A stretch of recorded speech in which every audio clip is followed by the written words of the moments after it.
Okay, let's open a word of prayer. Lord, thanks so much for your day.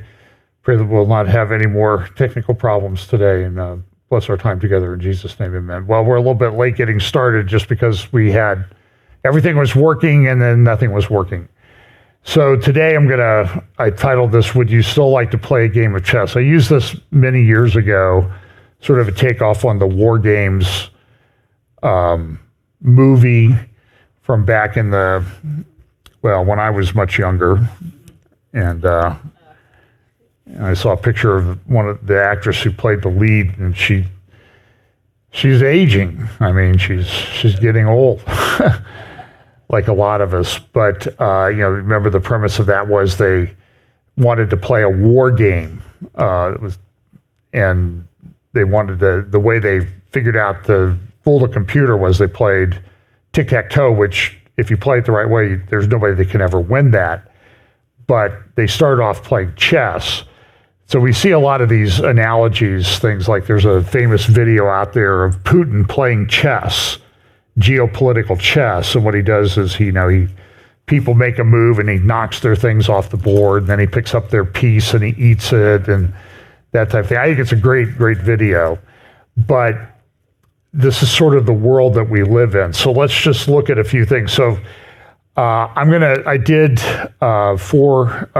Hope for Our Times last Sunday, I'm going to build a little bit on what I talked about in that particular update, just because the way they're set up, I couldn't use any graphics or anything like that. So I'm not sure that people really just want to see a John Haller talking head for 45 minutes. But we talk a lot about this ACLU grid that I sort of put together probably 3 years ago now, almost 3 years ago, for the Last Days Bible Conference in Canada. Acceleration, convergence, logistics, and understanding. Things are going to happen much more quickly as we get closer to the end. And I think we're really at that point. Then convergence.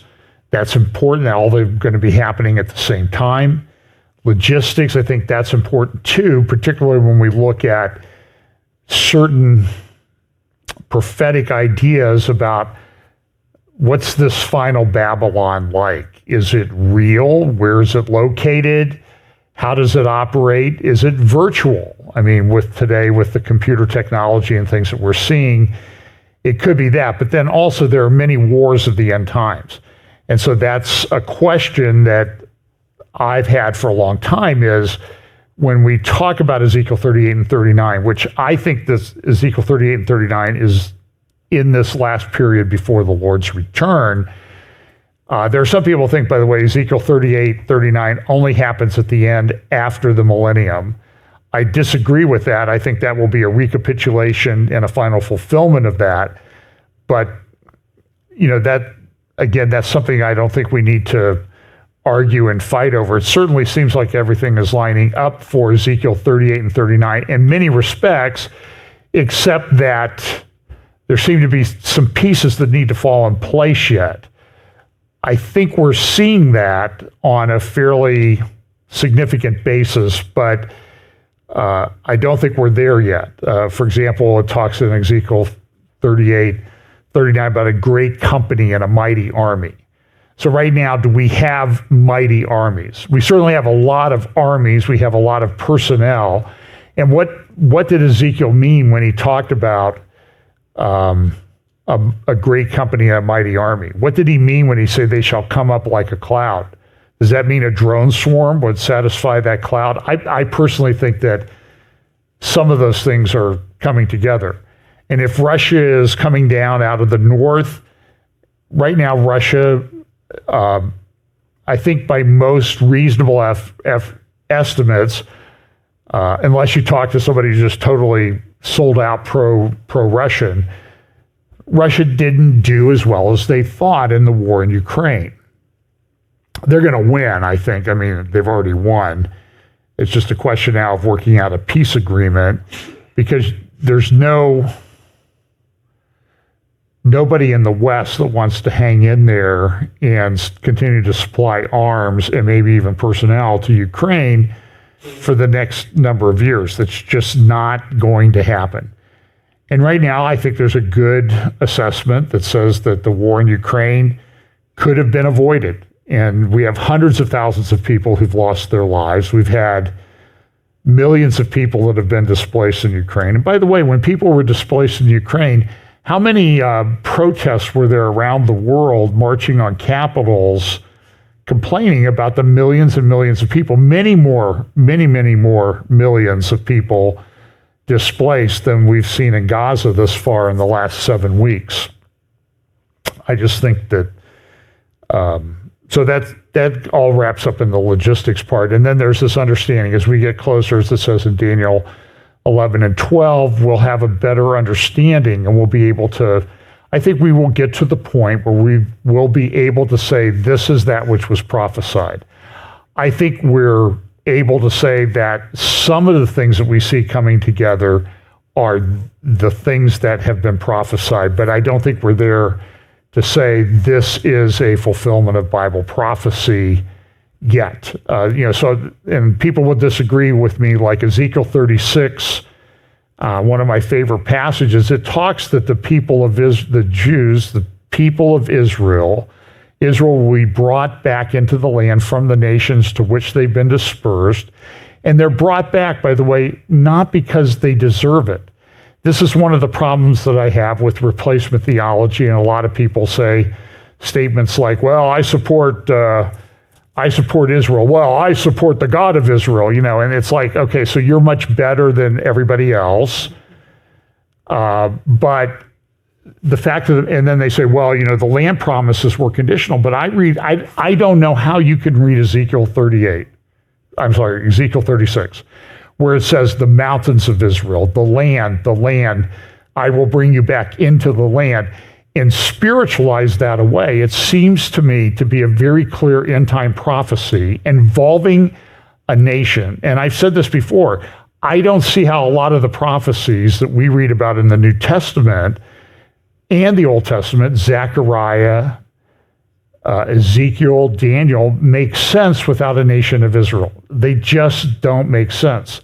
Now, that doesn't mean, and again, I'll say reiterate what I said the last 3 weeks ago, is it's easy to get to the place where if you support Israel, that you turn Israel into an idol, and you just think everything Israel does is great. I don't think everything that Israel does is great. I don't think everything that America does is great. I don't think everything America has done in its existence has been evil. That's the narrative, though, among a lot of universities, that we're colonialists and we uprooted the indigent people. Somebody, I don't know if they were criticizing me or not. Let's just pretend that they were criticizing me about that. Oh, well, you don't really believe in Romans 13, do you? Because the people in the American Revolution, they sinned and violated Romans 13 when they engaged in the revolution against the English crown. Now, we can have an argument about that, and I'm willing to have an argument about that. But listen, don't get your little self-righteous hobby horse about the American Revolution, okay? Because how did the British crown come into being? I mean, didn't they invade a country? I mean, didn't William the Conqueror come into England? Invade. So where do you cut things off? So I think we need to maybe talk about a little bit deeper understanding. So these are the things that are going on. This is, again, the Economist magazine's The World Ahead 2024, and I appreciate a lot of the comments that people had. Some of the building blocks and things that I see that I was having trouble understanding. Somebody said, well, that's just blockchain. And I think that's probably correct. We have the line of eclipses here that go across, and there is a major eclipse in the United States next week. There was just one within the last 7-8 weeks. There'll be a bunch of elections in 2024, not the least of which is here in the United States. I think in the UK, they're going to have an election. You see the conflicts between Biden and Xi down here, and you see the areas of conflict. You see South America, I think that's an area of conflict between the U.S. and China, particularly the Panama Canal. Although my understanding is the Panama Canal right now is having major problems getting enough water for ships to be able to transit. They've had to cut back on how much cargo the ship has, because as more cargo, the ship will ride lower in the water. They don't have enough water. It's a lack of fresh water. It's not a sea level canal like the Suez Canal is. It's largely reliant on fresh water once you get past the first lock or two. And you need fresh water, and they're in a major drought in Panama right now. So there are ships, they're stacked up there. It's affecting world trade. They've adopted a process by which a ship can jump the line by paying a fee. And last week, a ship paid $4 million just to get to the head of the line, rather than sitting out there. So and you don't really hear a lot about this in the media because everybody's distracted by the war in Gaza. That's the problem. But you see other things here on this world in 2024. You see the Neuralink there in the middle left below the eclipse line. And that's coming. I am continually getting information, publications about all the stuff that's going on with AI and how it relates to human health and that sort of thing. And that's developing very quickly. Then on the right, we see what appear to be the markets going down. There are a lot of turmoil there. So there's a lot of things and I think this Economist cover does sort of pick up, and the hourglass at the top is indicative of the fact that we appear to be running out of time. But the other thing is this other Economist cover talked about the biggest problem facing the world right now is the potential reelection of Donald Trump. And they talk about it in this magazine, and I'll talk more about that in the future. But there are very populist-leaning people that are being elected, and it's driving some people into complete meltdown. This week, there was a election in Argentina, a populist who, I don't know if he claims to be a Christian or not. He studies Jewish Kabbalah. He has a rabbi. He was elected in the Argentine elections. And people are saying, and he said, I want to put Argentina on the dollar. I want to get off of this BRICS thing that we've been involved with. So we'll have to see how that happens. And then this is also out of today's, recent Times of the UK. Geert Wilders has been elected. He will have the ability to form a coalition in the Netherlands Parliament. And he came out, he was very clear that, listen, we cannot allow any more Islamic people into our country. That's the problem. By the way, while this is going on, I don't know if you've seen, Russia has supposedly these great no-go zones in its country where they're very strict about everything, but it just seems amazingly now there's people in warm coats and shoes walking across the borders, and they're all Muslim, and they're walking into Finland. And so this is what General Breedlove, who was the head of NATO Supreme Commander of NATO for a while, testified at Congress, said this is what happened. It appears that what they did was they bombed certain areas in Syria to get the Sunnis out and get them on the road to become someone else's problem. And this is continuing. We see massive amounts of immigration. It's not just here in the United States. It's into Europe. Italy is being crushed. The UK is being crushed. Netherlands has been crushed. Germany has been crushed. France has been crushed. And all of these are a problem. Now, what was interesting this week was that there was a stabbing that took place in Dublin at a school by an Algerian. And they've been very coy about the way they did this. Now, mind you, Ireland has been very anti-Israel in the way they've approached things recently. They're not in favor of Israel at all. Oh, Israel, you need to learn how to deal with that problem. What did it take to change? So Israel had 1,200 people slaughtered by Islamic militants, terrorists, in southern Israel 7 weeks ago. And Ireland's been very those Israelis, they need to back off. They shouldn't go in there with such great force. Why it's just the carnage, it's genocide, all this. And what happened? I don't believe anybody was killed in the stabbings that occurred at a school in Dublin, Ireland. It took one stabbing in Ireland and riots and demonstrations in the streets. So it's, I don't enjoy riots. I enjoy watching people's hypocrisy being exposed so quickly. So why are you now, so you can fight this now?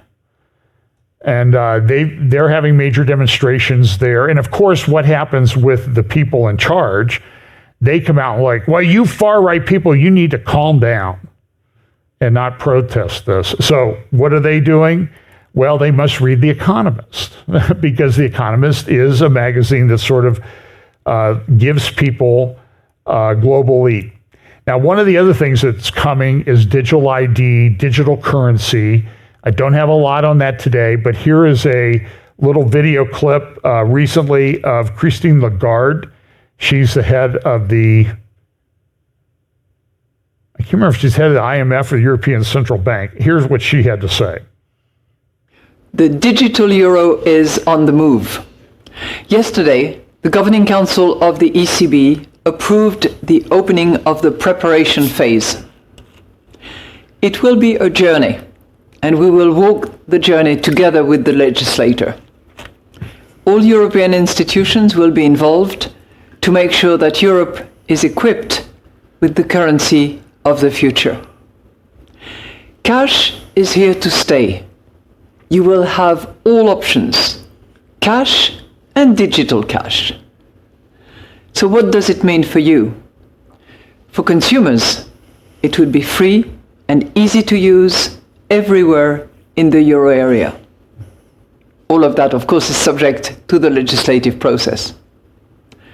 Cash or digital, the choice will be yours. Your euro, your choice. I don't believe her. Okay, so she had the European Central Bank.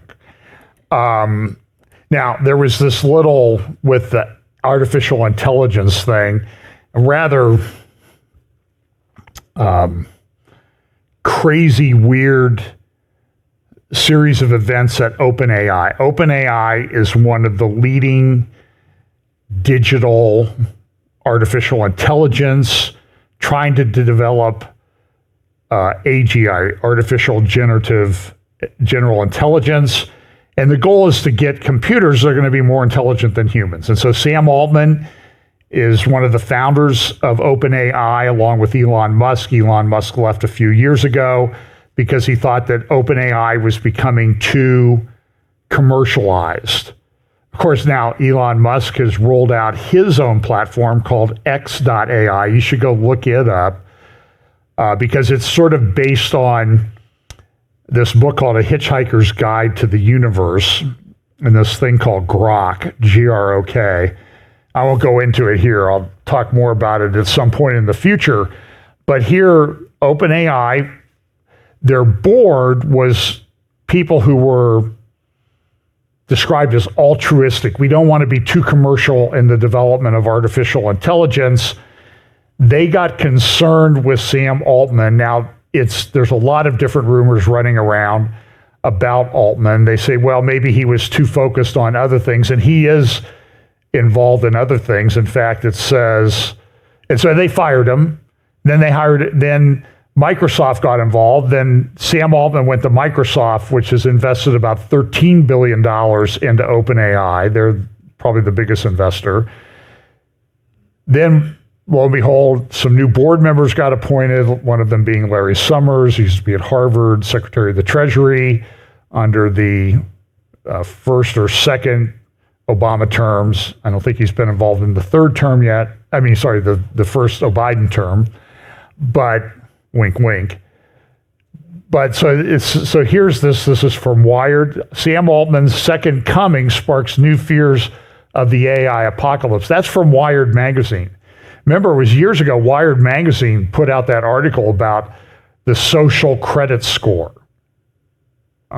Great graphics in that magazine. That time, I've used them in some of my talks. And they were concerned about where social credit was going to go. So just look at what this says here. OpenAI's new boss is the same as the old boss, but the company and the artificial intelligence industry may have been profoundly changed by the past 5 days of high-stakes soap opera. Sam Altman, OpenAI's CEO, co-founder, and figurehead, was removed by the board of directors on Friday. By Tuesday night, after a mass protest by the majority of the startup staff, and it wasn't just a majority, it was like 700 out of 770 signed a letter. Altman was on his way back, and most of the existing board was gone. But that board, mostly independent of OpenAI's operations, bound to a for the good of the humanity mission statement, was critical to the company's uniqueness. And so now the question is, where is this thing going to go? We've really reached a point of no return. And you see all these countries, you see the EU, you see the US, and we're going to regulate this, and nobody's doing anything. As in the meantime, OpenAI is full speed ahead. It was a year ago that ChatGPT was rolled out. I think it was November 30th of 2022. And within a week, they had 1 million downloads of ChatGPT. And ChatGPT is baby stuff compared to what they're working on. And Musk came out with X.AI, said this is way beyond anything we've had so far. And there is some thinking that some articles suggested that when Altman was fired at OpenAI, it was because there were some things, people within the company, that were concerned about a recent development where it went way beyond anything that they thought they could control. It's also true that at the company, there are these, it's almost like a religious cult within the company at OpenAI. And they've got some real weirdos working on this, which is very comforting that they're going to be developing something that everybody says is a existential threat to humanity. This thing has end time stuff written all over it. So this is a graphic that I found about AI. I think it might be true. It's often referred to as the Oppenheimer moment of our generation. Oppenheimer was the guy who developed the nuclear bomb. This is blockchain technology. Computers are developing very quickly. This is in the Times UK. AI angel or digital devil, decoding Sam Altman. And then this morning, in this morning's New York Times, is, I think, by Ezra Klein, who I think writes some pretty thoughtful articles on technology, privacy, problems, where this is going. He wrote an article last year when ChatGPT was getting going, and remember they came out with a letter and said, oh, we need to slow down, we need to stop this where it is right now, not go any further. He said at that time in one of his articles that it seems like there's almost demons involved in this whole thing. Now, maybe there are real demons. I don't know. I haven't seen any yet, but it could be. But there's also this mysterious thing, is mainly because this thing seems to be working and nobody really knows exactly why. It's hard to get somebody when they're interviewed. Sam Altman, Eliezer Ludkowski, all the people involved in this, there's sort of a mysterious thing. Is like, well, we're not really sure what's going on, but it seems to be working. But then I think the article, the op-ed that Ezra Klein wrote in today's New York Times is pretty good, is what do you do when it's only an on switch? There's no off switch. Elon Musk can go in interviews and say, well, I think will be able to put a kill switch in a robot before it kills you. I think. Now that, by the way, the way he said that connotes some kind of uncertainty. You can say, I think that's true. That's not uncertain. I had a legal case once about that. I made a very clever argument, and the court quoted from it word for word, but that's neither here nor there. That was like one of the best days of my life when I read that opinion. I got a reversal. So we don't know. I mean, the lesson of the OpenAI mess is still here. Now, the other thing that's going on, and you need to watch this, is what's developed over the last year. And this goes back a couple of years with COP26, COP27, and now COP28, and all of its related support systems that have developed around this.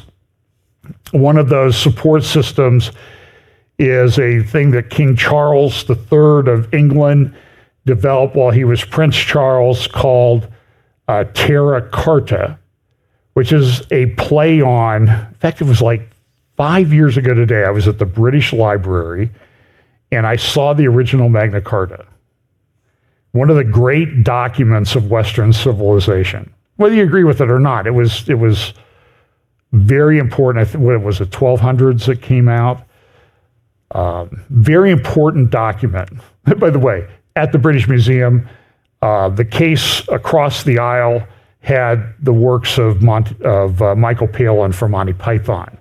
I thought it was kind of an interesting juxtaposition, like Western civilization, and then right next to that was original papers of the Beatles. So you had the Magna Carta, original King James Bible, Monty Python, and the Beatles. And it was like all kind of in the same room. And I just thought that was just kind of a very British way of organizing the world. But one of the things that's come up with this COP28, which starts on November 30th, it starts on Thursday. I think you want to pay attention to it. I'm sure it'll be live streamed. King Charles will be speaking remotely. I think Bill Gates is speaking. I think Pope Francis will be speaking.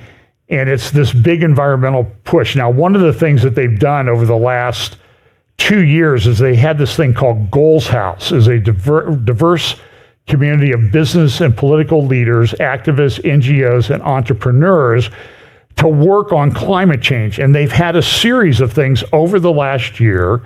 They went to Davos early 2023, and they had a series of meetings. Then they went to Cannes in June. Then they went to also the London Climate Action Week. Then in September, they had a significant number of meetings at the UN General Assembly, and then they'll go to COP28 in Dubai starting on November 30th. They also had Munich, they had Austin, they had DC. I had a color slide behind that. They shouldn't be these little black dots, but just goes to show you that my editor got up a little bit late this morning and didn't get things done. But also, this is this thing. Look at this. This is the road to COP28. Up here, the title, We Don't Have Time. So this is a big push to get control of the elites and the globalists. And then look at the companies that they have involved in this. If you could zoom out, We Don't Have Time.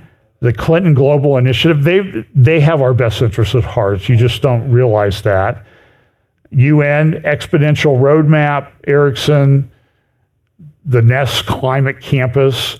So this is a big thing that everybody's getting on board with, and you need to watch this week. I have some friends who think that, what's going on in the climate thing is the covenant that's referred to in Daniel 9, the covenant with many. I have some that reject that. I have some that say that it's this. I have some that say it's something else. I personally am sort of taking a wait and see attitude. Okay, so but I do think that we cannot dismiss the significance of the meetings that are going to be taking place in Dubai this week. By the way, that was for the UN General Assembly.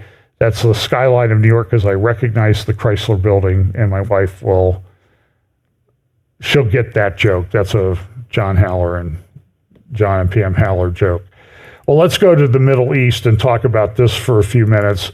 This is Benjamin Netanyahu talking about the operative goals, the things that they're doing in Gaza, some of the things that they've accomplished, the ceasefire, the pause for 4 days to get some of the hostages. There are a lot of people in Israel that are very upset about that. There are others that are supportive of it. There are people that are upset about it. And of course, when they say they're upset about it, then says, well, what if your kid was involved? And one of them. And it becomes very personal, but I'll share you some very good thoughts from Jonathan Spire in a moment. So I think that this thing is going to be very difficult to manage. I have some other things about the hostages that have been released, and we just need to watch this. So this is a map that I found at the Institute for Study of War. If you go to their landing page, I think it's understandingwar.org or .com. And they have like these different pages that automatically show up. And one of them is the war in Gaza operational maps. I think it's pretty good. Shows you some of the things going on, the major players, Lebanon, Syria, Jordan. They don't have Egypt color in, but Israel, Gaza, and some of the things that are going on. And the map is pretty significant. And so this is the operational map for Gaza. One of the things that you see is the striped area. That's the area of Gaza the area near Gaza that's been evacuated. So between there and the north, and I'll show you that map in just a minute, there are about 200,000 Israelis that don't live where they lived 7 weeks ago. This is having a major economic impact. They have to move. They have businesses down here in this area. There's kibbutzes, there's agriculture.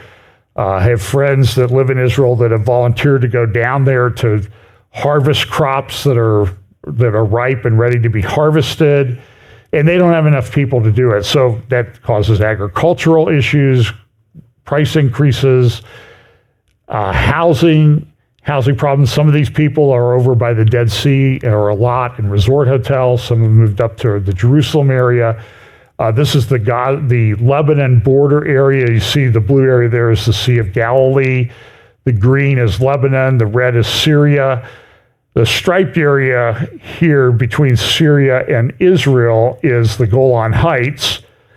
And then along the border, you see those very dense crisscross. Those are evacuated areas, although I believe that Kiryat Shimona has largely been evacuated also. So there's maybe 80,000 people in the north that have been evacuated further south. You see Nahariya is still there, but it's very close. I mean, I think we had friends in Nahariya that we visited when we were there, and I think it's like 6 minutes drive to the Lebanon border from where they are. And the Lebanon border there, it's a place called Rosh HaNikra, still a disputed area. This is sort of the border that came into being after the Second Lebanon War in 2006. And there have been a lot of missiles fired by Hezbollah into Israel. They shot a couple recently that took out a base. I did ask somebody in Israel, a journalist in Israel that I trust immensely. I won't quote him because I don't want him to be embarrassed that he knows me or something. I don't know.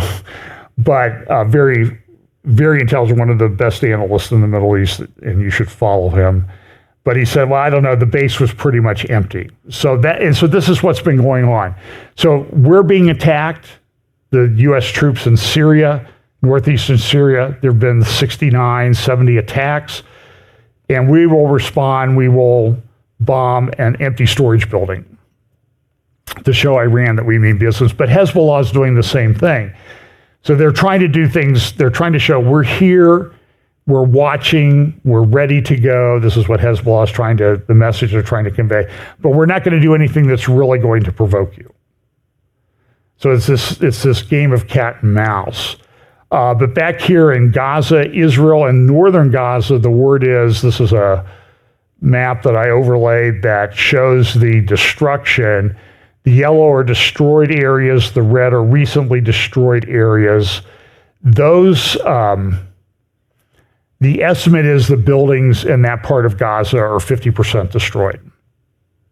Israel has been very brutal with the way that they're going at this. Now, there's also reports, so these missiles, the rockets still continue to be launched. And there is a report that Israel was able to shoot down a rocket using iron beam. And if you remember, this is a video of iron beam and how it operates. So iron beam uses a laser, not a missile.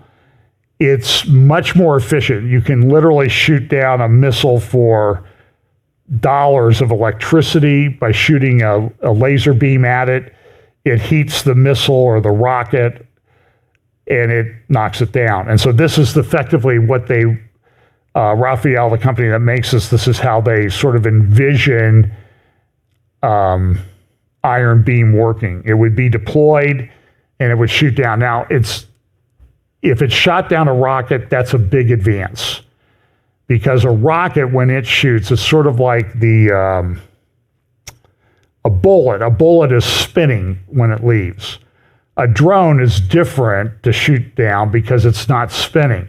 So if it's a rocket that's spinning or a missile that's spinning as it flies through the air, then it has to give a concentrated beam for a longer period of time in order to shoot down the missile.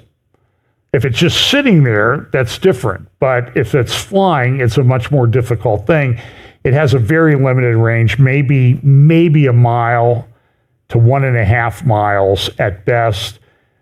And so it needs to be deployed in a lot of places. So, but if they did shoot it down, that's a significant technological advance. So this is a big deal what's been going on in Israel with the development of technology. Now, I just put this picture up to show sort of what's happened in Gaza, in Israel. These are containers that are full of dead bodies. There's still hundreds of bodies that have not been identified. So what's happening now is hostages have been freed. I think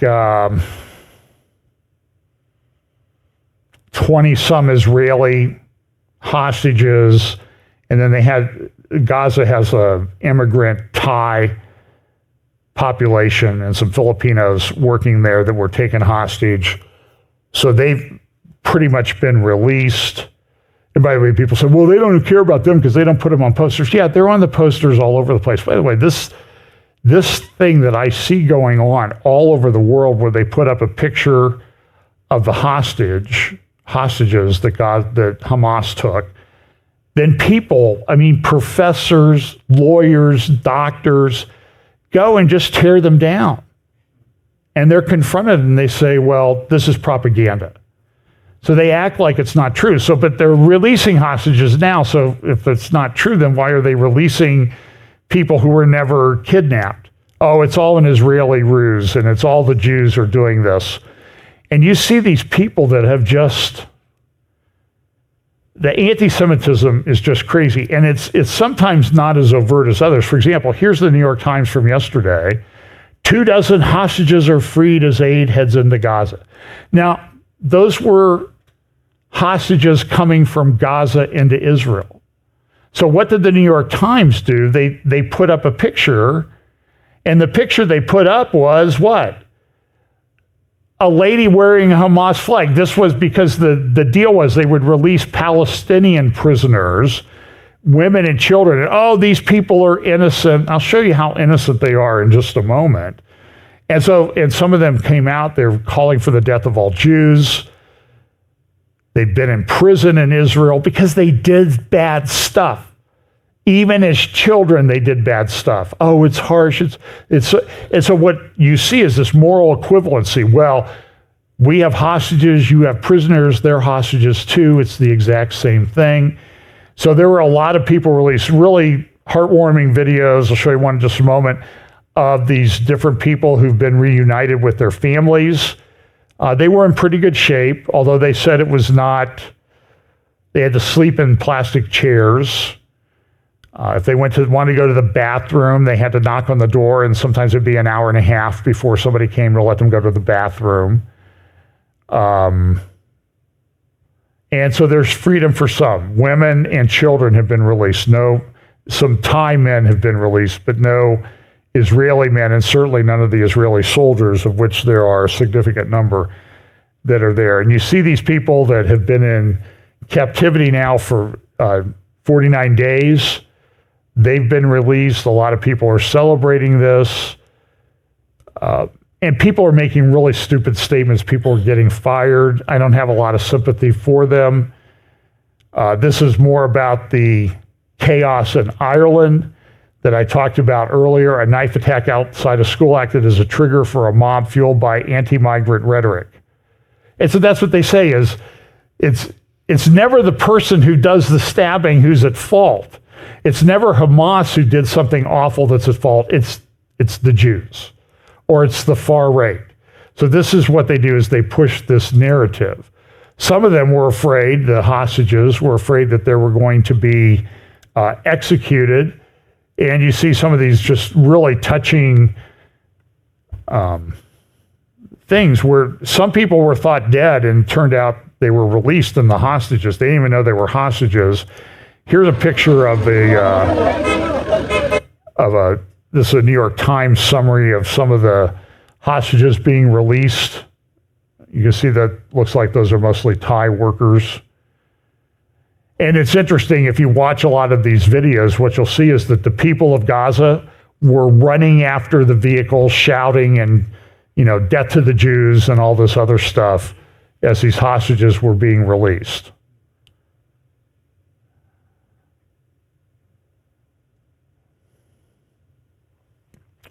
And then, just like I said, some very heartwarming things. Here's a little 9-year-old boy. He had his birthday while in captivity, who was released.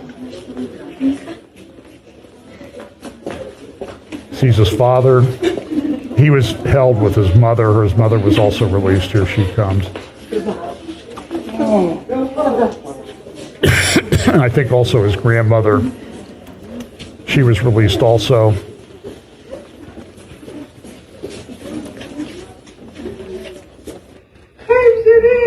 This father, his wife and 2 daughters have been taken hostage, and this is their reunion.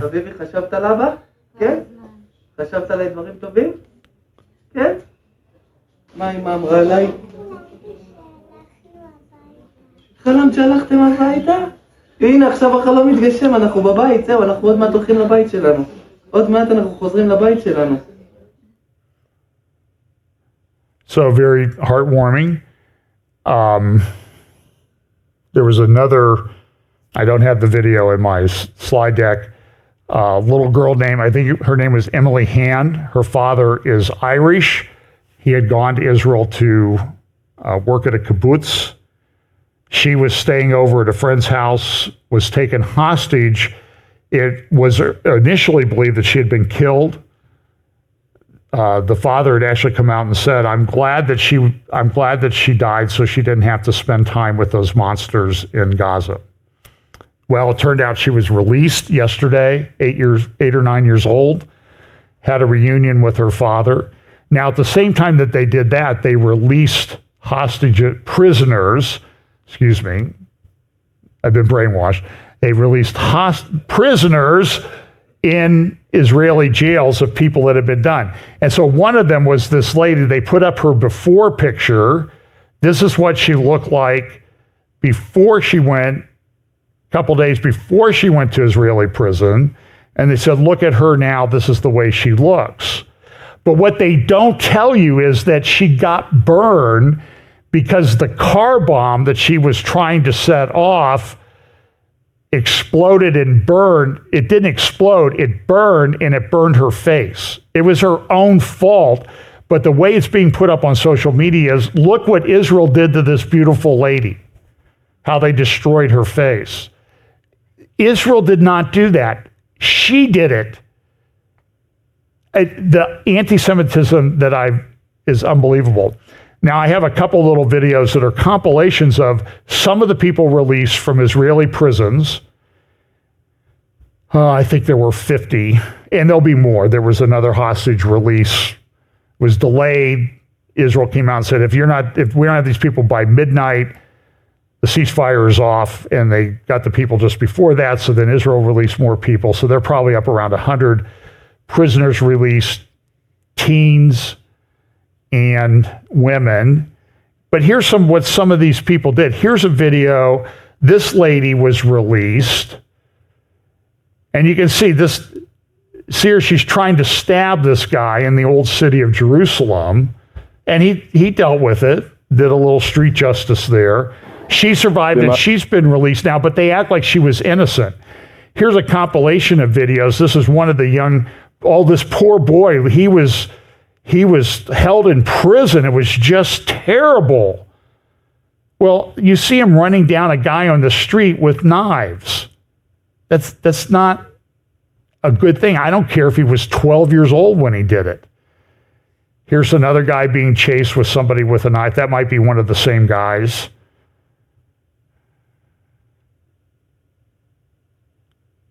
I guess that video's over. So now this is the Prime Minister of Ireland talking about the young Irish Jewish girl who was released. This is his statement. Now, what kind of moral insert pejorative word for idiot here, whatever you wanted to use. Listen to what he said. This is a day of enormous joy and relief for Emily Hand and her family. An innocent child who was lost has now been found and returned, and we breathe a massive sigh of relief. Our prayers have been answered. This man has no moral compass. She wasn't lost. She was kidnapped by terrorists and held for 7 weeks. And this is the guy, he's the Prime Minister of Ireland. It's really unbelievable. Enormous joy, but she was released. So there's a lot of turmoil in Israel right now about what happened and why did it happen. A front page article on Haaretz today and elsewhere, even in the Jerusalem Post, articles about how did we miss this? Because we had such a great technologically secure border. This is from the Jerusalem Post magazine about electronic warfare and how they're using technology to do everything. So what happened was Hamas had planned to do this on Passover earlier this year. But they were afraid, at least this is the word that's coming out now, they were afraid that Israel had found out about it.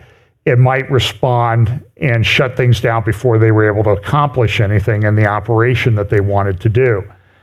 So Israel, so they went dark. They only did things, they broke people into different cells, and then they did a pretty good job technology-wise. I played a clip of that, the Washington Post summary of that. But there's a lot of people in Israel who need to answer, why did we miss this? There were explicit warnings given over the past year before this happened, and they just seem to be ignored. Intentionally or super extra negligently, that still remains to be seen. But there's going to be a big shakeup in the IDF and the Israeli government. I think I've said I don't see how Netanyahu can survive this politically, and when this war is over or well under control, I suspect that you're going to see some big changes in the Israeli government. But listen, I'm not the first guy who would be wrong in writing a political obituary for Benjamin Netanyahu. That guy has come back from the political dead a number of times, and he may survive this. But right now I don't know anybody in Israel that thinks that he will. And then the question is, who's going to be the next leader? Because a lot of them, remember, when this thing was being planned, Naftali Bennett was the prime minister.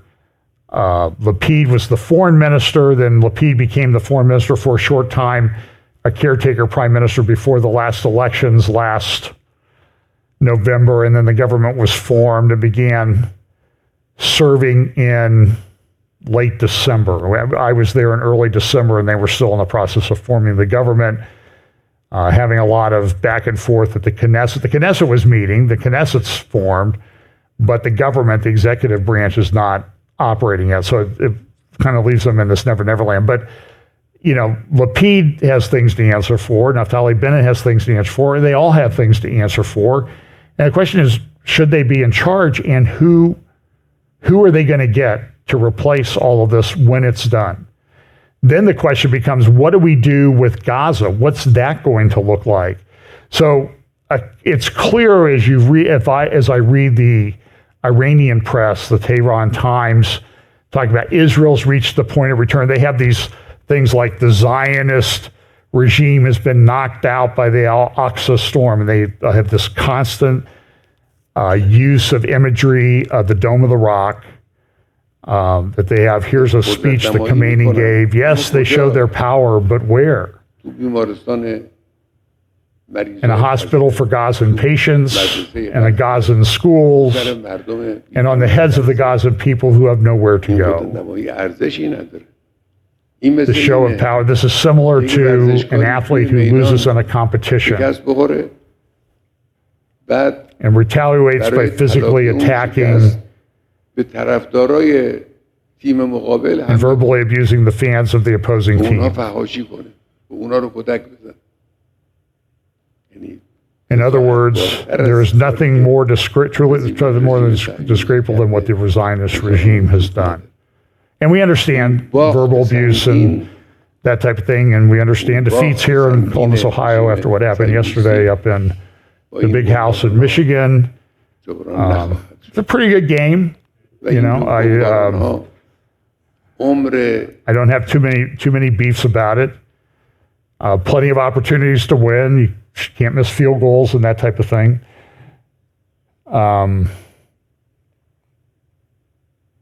So here's this or throw interceptions at inappropriate times that lead to points or the end of games. So here's the Iranian foreign minister in Beirut meeting with Hezbollah leader Nasrallah. And you can see, this picture gives you the exact picture of who's in charge, who controls Hezbollah. This is where Nasrallah meets with people. There's the flag. And of course, there's the Ayatollah Khamenei and the Ayatollah Khomeini, the two supreme leaders that Iran has had since 1979. That's who Nasrallah listens to. So there's a lot of question about this. And this is what the headline of the meeting said: resistance will emerge victorious in Gaza war against Israel, Hezbollah chief tells Iranian foreign minister. So the question is, what's Hezbollah going to do? At the same time, you see all of this propaganda everywhere. So here's an interview that with Martin Griffiths by Christian Amanpour from CNN. I want you to listen to what he says about what has happened during the Israeli invasion of Gaza. Now listen to this. This is the UN top guy in Gaza and what he thinks. And listen to this.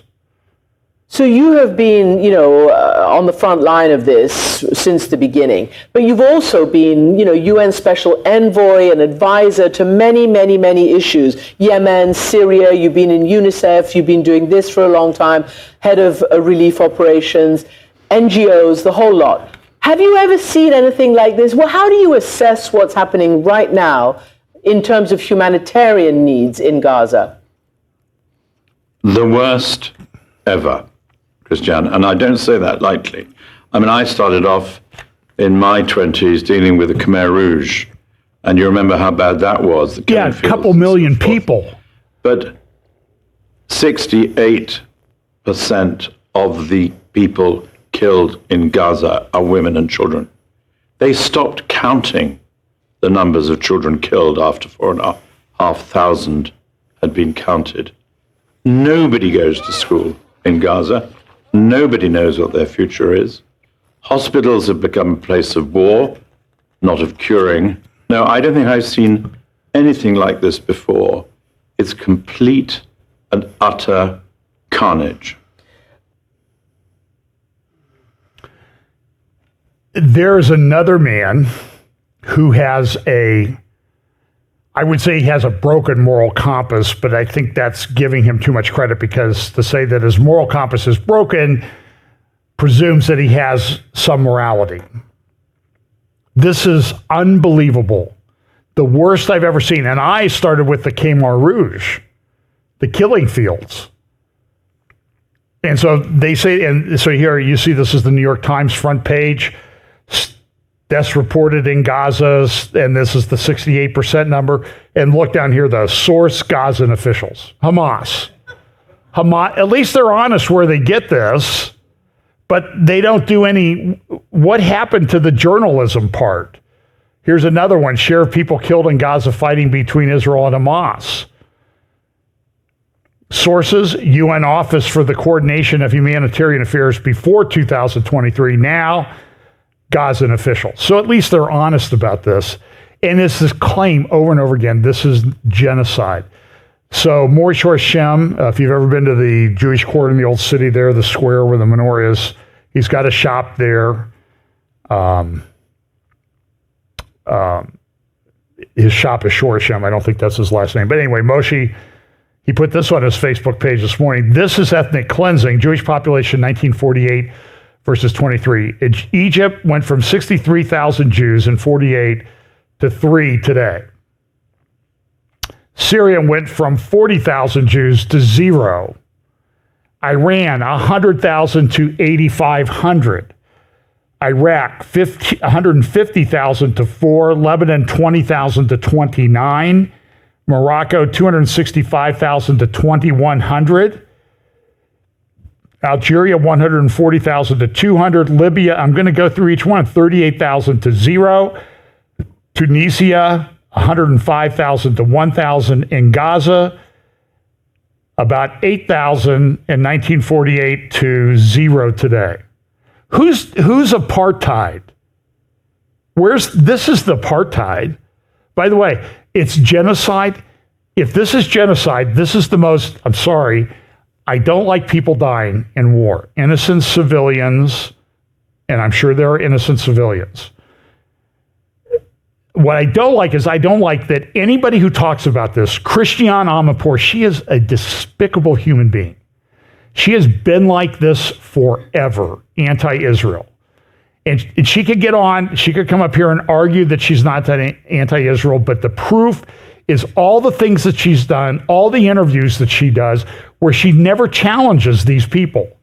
It's like Candace Owens interviewing Norm Finkelstein, who's one of the most anti-Jewish people on planet Earth, never challenges him. Why is that? Tucker Carlson does this too with people. Candace has Kanye West on, who denies the Holocaust. She doesn't challenge him. I don't know whether she believes it or not. But, Candace, if you're not in agreement with Kanye, at least challenge him a little bit, make an effort. It's not that hard, but she gives these people a pass. And Tucker Carlson does too, and it's very concerning. There are a lot of articles out there that you can find about this. The David Horowitz Center, they put up an article on their blog this week. It said, "Goodbye, Candace." And they were one of the ones who gave her a platform in the initial stages. And they said, we just can't have this. But so if this is genocide, look at what's happened to the Arab population in Israel. In 1948, it was 156,000. It's now 2.1 million. Boy, that's pretty effective. If you're trying to grow something.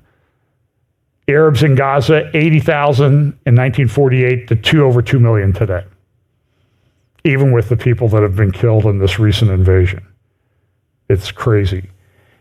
So there are a lot of players at play in the Middle East. We see a lot of the foundations of Ezekiel 38, 39 being formed, Psalm 83. This is the graphic that I've used a couple times. And you can see some of the major players. I have China over here. That's kind of a wild card. You have Israel. You have Hamas. You have Hezbollah. Syria, the Syrian king is laying on its side because it's not that effective. But he's making, there are Iranian militias that are now on the Gaza border with Israel that are Iranian controlled. So I don't know if this thing is going to take off and turn into something. I do not know. Of course, I have the Saudi Arabia king down here. Made that one a little different because that's an updated, he's building a lot of things. But look, this is a quote from an article, and I apologize, I can't remember the article that I got. I did a screenshot. But it's talking about what's happened in Syria. Meanwhile, in Syria, where violence was rife and the country in a state of armed collapse, another kind of stalemate went into effect. The regime of Bashar al-Assad, facing a ferocious threat from various groups of jihadists, survived in part by negotiating massive military support from Russia in exchange for a 25-year contract. This happened back in 2015, 2016. In exchange for a 25-year contract to develop serious claims to that Levantine gas field.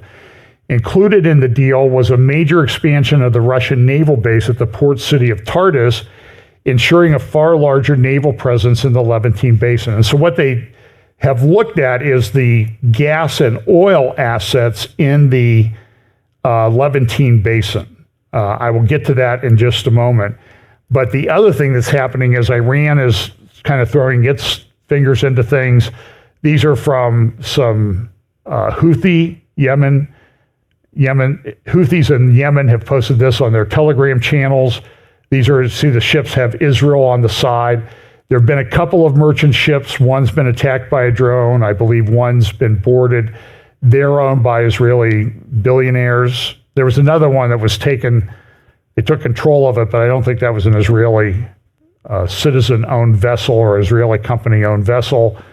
But this is, the Houthis are doing this, and somebody's like, why don't we bomb their ports? What are we doing? Why are we just we don't have a ceasefire arrangement with Yemen.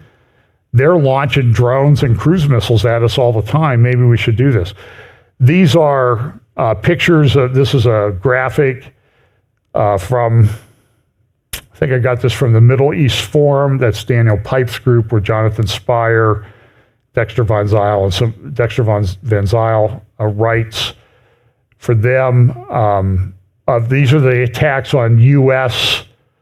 bases in the Middle East. Now, you can ask the question, why do we have all these bases there? Why are we there? And that's a legitimate question. Here's some more Iranian graphics. You see this is the Ayatollah Khomeini. You can see the biblical imagery that he's using, the parting of the sea leading to the Al-Aqsa compound, to the Dome of the Rock. Here's another, this is an old graphic. Your youth will say your prayers in Al-Quds in Jerusalem. And then here's another one. We're going to Palestine, will be free. This is an old graphic. And you see the pictures there of General Soleimani, who was assassinated back in 2000 or 2001 by the U.S. Now, there's a theory going around that Israel is going into Gaza for two reasons. They want to build a canal from the Red Sea, and it's going to go through Gaza, even though Gaza doesn't really have a port. And there have been plans to do this for some time, but it's never gotten anywhere. I think I debunked that last week, that right now, based on world trade, they would get maybe $4.5 billion in revenue, but the cost of the canal will be way over $100 billion. Plus, the cost of the war is going to easily exceed $100 billion. It just doesn't make sense to spend $200 billion to get $4.5 billion of revenue. And I know people, they'll control the trade. At most, they'll get half of the Suez Canal traffic. And it will, by the way, it will require like 500 nuclear explosions to dig the canal. Now, in 1963, when that idea was floated, maybe you could get away with, hey, we'll blow up 500 nuclear bombs in Israel to dig a canal. Do you think that anybody would allow that to happen today? And as I said last week, even the elites, even the, I don't care what you want to call them, the Illuminati or whatever, they have accountants, right? They're not going to, it doesn't make any sense to me. I could be totally wrong. Now, the other thing, though, is they're talking about the fact that, well, they want to get the gas off of Gaza. And you'll see like Stuart Peters, Mike Adams, the health ranger, or whatever he calls his program, Natural News. Oh, Israel's just stealing Gaza's gas. It's trillions of dollars. It's not trillions of dollars. It's not even trillions of cubic feet of gas, which is the measurement, one of the measurements used. Look at this article. This is, and by the way, this comes from a place called Workers' World back in November, about 2 weeks ago. Workers' World, workers and oppressed people of the world unite. So what do you think their orientation is, right? So they're saying, well, Israel's taking Gaza's gas. I don't know that that's true. Look at what it says. And this will give you sort of an idea of their political orientation. It says, despite the fact that this reserve lies under waters bordering occupied Palestine, Lebanon, and Egypt, Israel has claimed sole access and profits from this find. This is not true. Egypt gets its gas. There's a deal with Lebanon to get its gas. In fact, they gave away gas to Lebanon. And Syria's been trying to develop gas, but nobody's fighting Syria. Syria's doing it because it's in a complete meltdown politically. They've had a civil war going on since 2011. They haven't been able to get anything done, even with the Russians' help. And then the Gazans, oh, look at this, but look at what it says. While the estimated volume of natural gas in the Gaza Marine is considerably less than the Levant Basin, its proximity to the shore and lesser depth make it easier and less costly to extract. In 2019, the UNCTAD estimated that the net value of the Gaza Marine natural gas was $4.6 billion. It's $1.4 trillion, 1.4 trillion cubic feet of gas. That translates to net value after the cost of extracting it to less than $5 billion. So, Mike Adams, if you have some other proof, I'm willing to look at it and consider it. I love facts. But these people are running around saying it's trillions of dollars that Israel's trying to steal. It's not trillions of dollars. It would only supply Gaza's needs, 2 million people, for 15 years. So it's 1.4 trillion cubic feet. That's what all the documents that I've seen say it is. And so people assume, well, a trillion cubic feet of gas must be $50 a cubic foot. That'd be $75 trillion. No, that's not how you calculate the value of gas. So just stop it, okay? But so this is a problem. We've talked about this conflict. Turkey's always been in. There's this proposal that was floated a number of years ago that they do a pipeline up to Turkey where it would join with Trans-Turkey gas pipeline. There was also this East Med pipeline project that was talked about, but Amos Hochstein and others in our government put the kibosh on that, saying, well, we don't want to do hydrocarbon things anymore because of this. And that would have cost about at least $10 billion and taken 5 or 6 years. And there's not a drop of gas going that way. Hasn't been. They might be able to get some liquefied gas from some of the facilities in Egypt, but it's not even close. It's just a trickle compared to what Europe needs. So this is a graphic that I showed. This is the border dispute with Lebanon.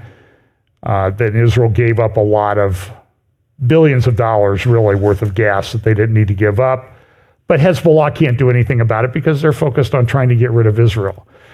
this is a pretty good article at Brookings. I won't go into it, but this is talking about Erdogan and Turkey. Turkey's a major player in this. And the interesting title, The Sultan's Ghost, Erdogan and the Israeli-Palestinian Conflict. And it talks about the fact that he's really going after Israel. He keeps bringing up things. The second paragraph there, it says, Erdogan increasingly describes the conflict in the Middle East in civilizational terms, a clash between the Crusader and the Crescent, and uses a narrative that combines Neo-Ottomanism and Islamic solidarity.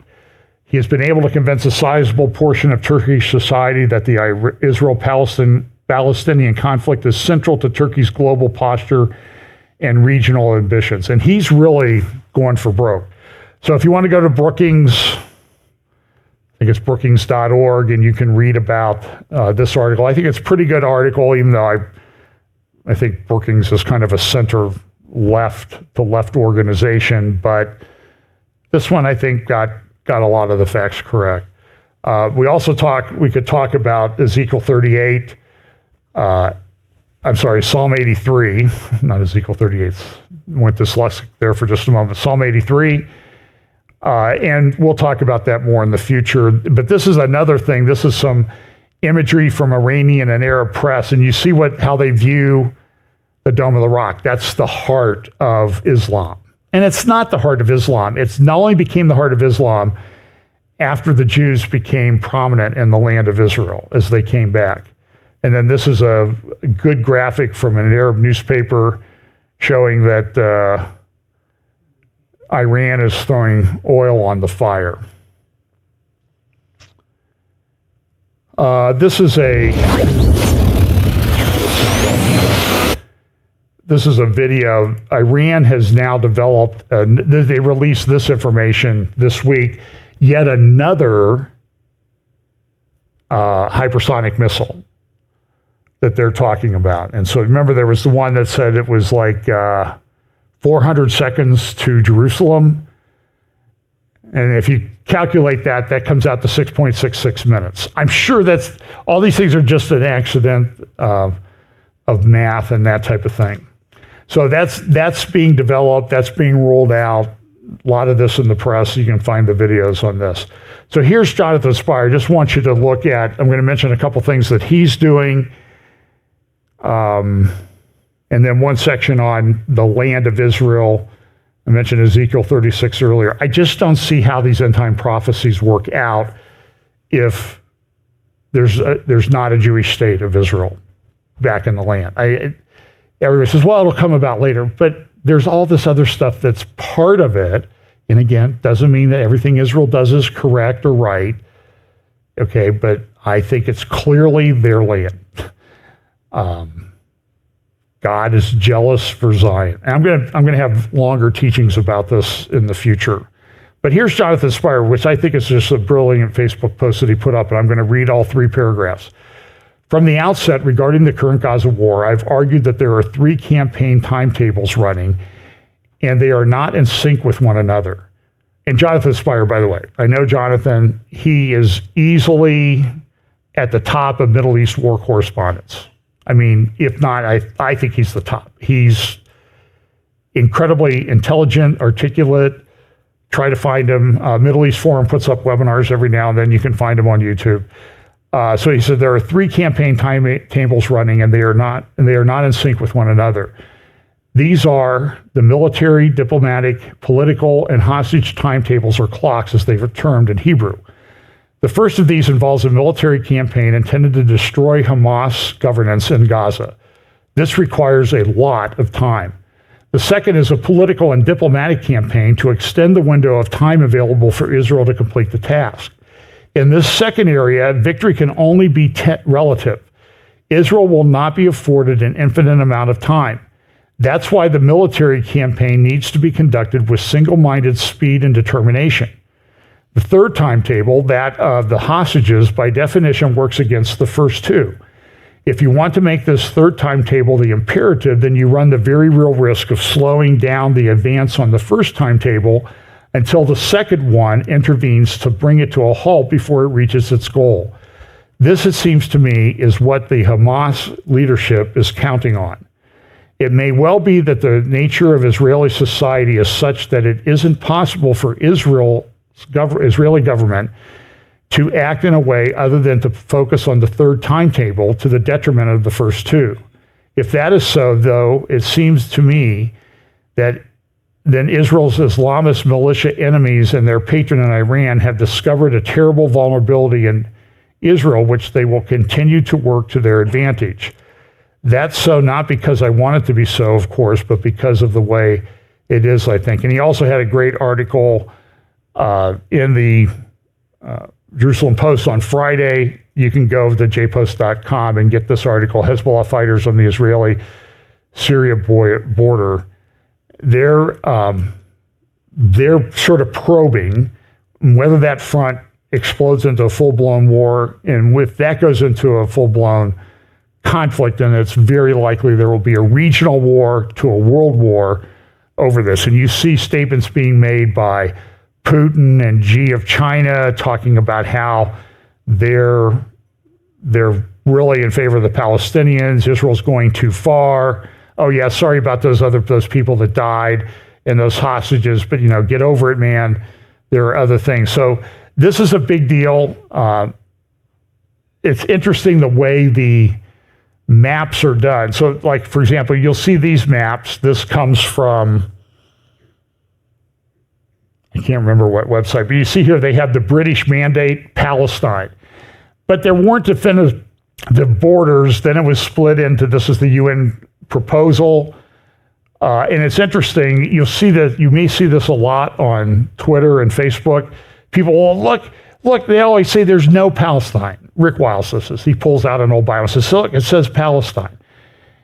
Yeah, you know what? There's a coin that they're putting. It says Palestine, state of Palestine. But the other says it's Israel. It's Jews, the homeland of the Jews. That's what the Hebrew says on the coin. And nobody ever talks about that. So they go back to this December 1947 map that was in the National Geographic magazine. I went back and dug out the archive. And you see it says Palestine. But this was when they were discussing how they were going to split things up. So it never really... And by the way, there's other things on this map too. For example, it says Phoenicia. Does anybody use the term Phoenicia? So they're talking about a term that had been used over time, but it doesn't mean that it's set that there ever was a country called Palestine. And remember, I put up this a few weeks ago, I put up the Palestinian Museum of History. And it was just a bunch of empty rooms and blank walls. And even the article that was touting this Palestinian museum says, well, yeah, there's nothing there, but it's symbolic. I mean, that's like the classic postmodern mindset. My truth,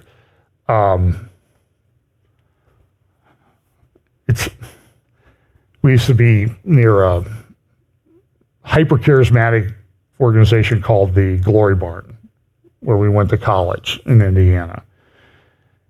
And there was a guy running around town, and he had no finger. It was gone. But he said, I have a faith finger. My finger is there. I have a faith finger. I believe it's there. And this is kind of like, yeah, we have a Palestinian museum with nothing in it, but it's important that we believe it. By the way, in this article, it says this: Jewish pioneers transform Palestine. This is the National I don't think the National Geographic would write this today, okay? They are heroically planting colonies in its painful emptiness. This is 1947. And leading up to this, it's painful emptiness. In most of this area, sedentary civilization has never hitherto established itself. Really. Already these pilgrims who grow trees as affirmations of their prayers have achieved miracles of transformation, and this as in other parts of Palestine.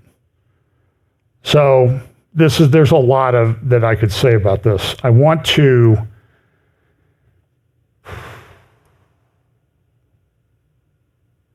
finish. I want to play this. This is an interview This is a video that was done about the development of neon.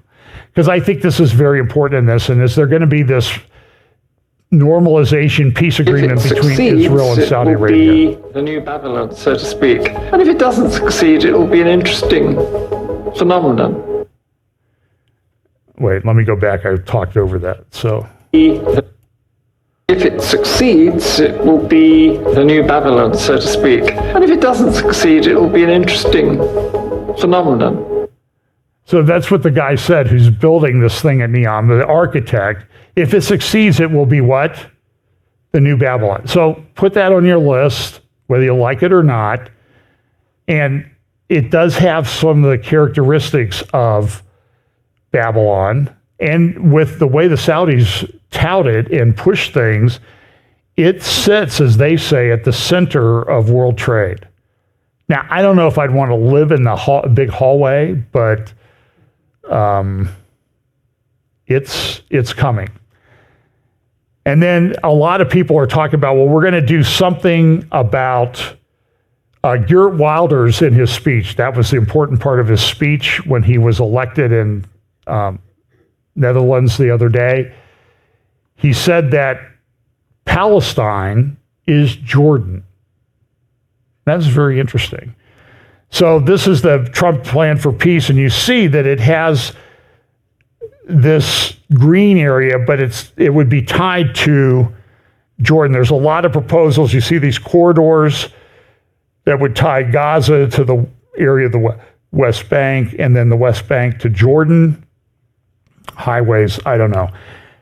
And you see everybody running around. This is a protest in Columbus saying from the river to the sea, Palestine will be free.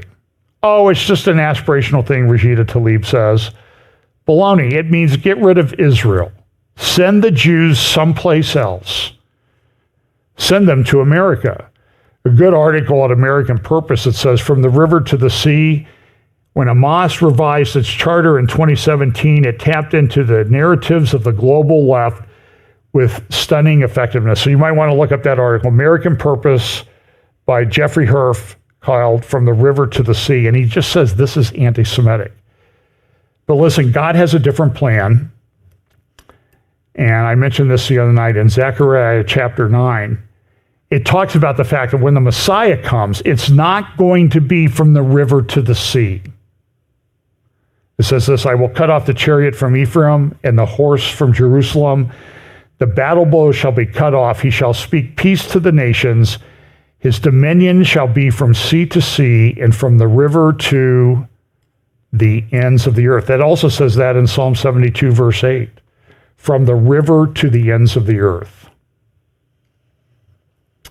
So I have one more thing, but I'm going to save it for a midweek because I think it plays very much into how we as Christians should view this Israel thing and the expectations that are rising among the Jewish people. It's from the end of Caroline Glick's interview the other day with a Nobel Prize winner, and I will discuss that separately because I think it deserves more time than I have today. So anyway, listen, the Messiah is coming. He's coming back to Jerusalem. The nations of the earth will be gathered together against Jerusalem.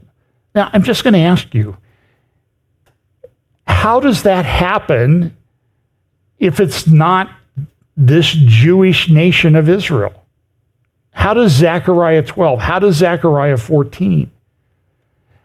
How does this son of perdition, man of perdition, go into a temple and declare himself above all, well, into the holy place and declare himself above all that is called God?